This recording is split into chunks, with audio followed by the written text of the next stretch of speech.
Hurricanes are born over the ocean. Therefore, the ocean state will dictate how a season will generally unfold. Model studies show that what makes a busy or slow Atlantic hurricane season largely relies on three separate yet closely related ocean patterns. First, let's talk about the two phases of the El Niño Southern Oscillation, El Niño and La Niña, and how they affect sea surface temperatures in the Pacific Ocean. These phases alter the wind strength in the Atlantic and directly affects the development of hurricanes.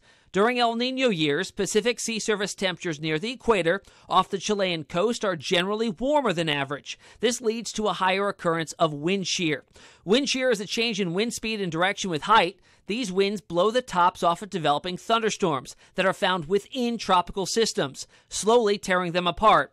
Cooler Pacific waters during La Niña years creates conditions more favorable to sustain hurricane formation, leading to minimal wind shear conditions.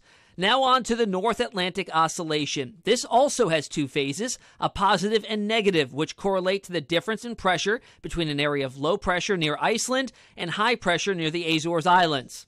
When the pressure difference is lower than average, hurricanes are more likely to form. On the other hand, when the pressure difference is greater than average, wind conditions develop that are not conducive to hurricane formation or growth.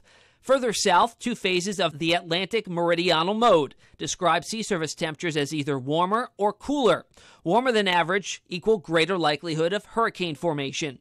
Cooler sea surface temperatures in this same region would make for a scenario where hurricanes would be less likely to evolve. Together, these factors can make or break a hurricane season, and understanding how they interact can help better predict the number and strength of hurricanes seen throughout the season. Based on long-range model solutions of these ocean patterns, there have been various forecasts put forward on what the 2018 Atlantic hurricane season may hold.